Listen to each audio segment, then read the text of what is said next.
A potential Best Picture nominee is coming out in cinemas this weekend in limited release, so the big question is this movie worth the hype that it's getting from all these various film festivals, or is this another boring, slow indie movie that you can just skip on your radar? Let's find out in the review.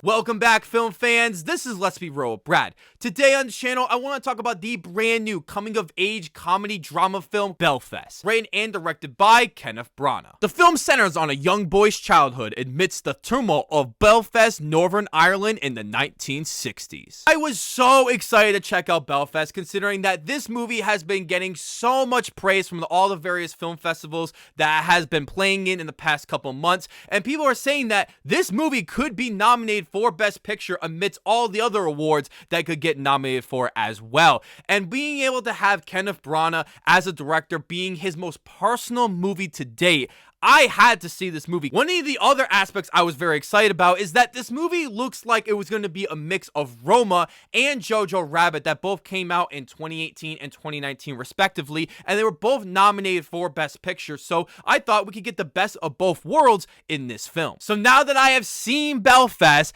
I have to say that this was a pretty good movie. I will have to say that I don't think this movie is worth the crazy amount of hype that it's getting, and I don't think it should be nominated for Best Picture, but I do think this is a really good movie that has so much heart and emotion into it, and I really felt like Kenneth Branagh put his all into this movie, and it's probably my favorite movie of his to date. One of the things I love so much about this movie is that since this movie is set in Belfast, Northern Ireland, the cast is predominantly Irish, as we don't really get a lot of movies that are predominantly Irish actors and actresses, so it's really cool to be able to see that representation on screen. So let's just dive right into my positives here, and we're gonna start with the performances. I thought the performances all around were really great, as I did feel like all the actors in this movie were playing these real life people that were suffering in Belfast, Northern Ireland, and I felt the camaraderie and the chemistry between all the characters, and everyone felt like they were part of this real family. Newcomer Jude Hill, who is starring in his first feature film debut like Roman Griffin Davis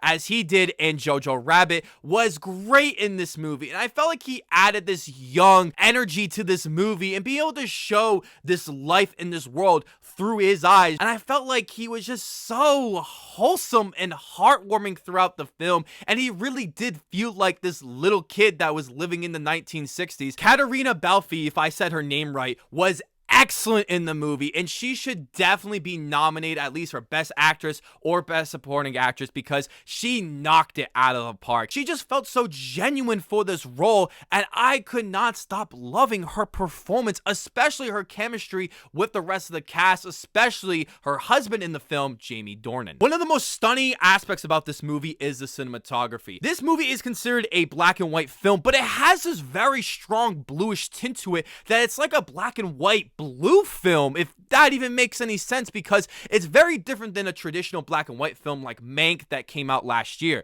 I thought the cinematography looked so good in this movie, and I thought it was a nice little touch to it because it added to that 1960s aesthetic. The shot selections in this movie are really good, as I do think that the direction all around was so great, as Kenneth Branagh has a really great chance of getting a Best Director nominee, and I think he could deserve it for this film. I also really enjoyed the screenplay in this film, as I do think it could get a Best Original Screenplay at the Academy Awards, as I think it did a great job of being able to showcase this coming-of-age, light-hearted approach to this world that we're in, especially coming from Jude Hill's character. I also love the screenplay showcases film as a whole and how people got through the 60s and 70s and very hard times throughout our lives because of film and that escapism. The score is really good as well, as I think it could be an outside pick to be nominated for Best Original Score at the Academy Awards, as I thought it did an awesome job of being so beautiful and tender and just fitting the mood of this movie so damn well. Now, let's dive into my many negatives that I do have with this movie, starting with the character development. The lack of character development was definitely the most disappointing aspect of this movie, considering that we are able to see all the heartwarming, struggling, and best parts of their lives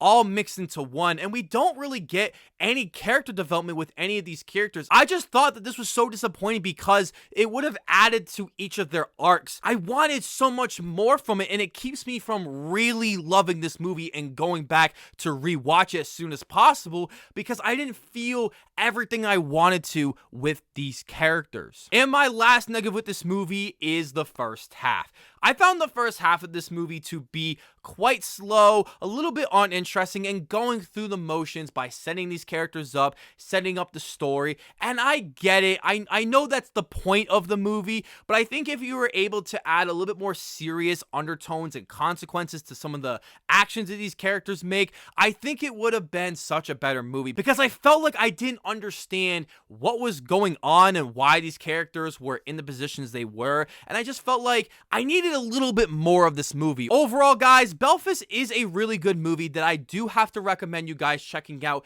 at the cinema, as I do think it's a very accessible, easygoing movie. Unfortunately, I felt like I got everything I needed out of this movie on its first single viewing alone, which is very disappointing, but I do think being able to support this smaller indie film that has so much effort, emotion, and passion from Kenneth Branagh in this movie deserves a watch at the cinema on the biggest screen possible if you can safely do so. I am giving Belfast a 7 out of 10. Thank you guys so much for checking out this review, and I want to know down below in the comment section what movies of 2021 should be nominated for Best Picture. I know we haven't seen all the Best Picture nominees yet, but what do you think should be nominated at this point? But before you check out this video, don't forget to hit that subscribe button, leave a like if you want to, and ring that notification bell so I can see you all in the following review.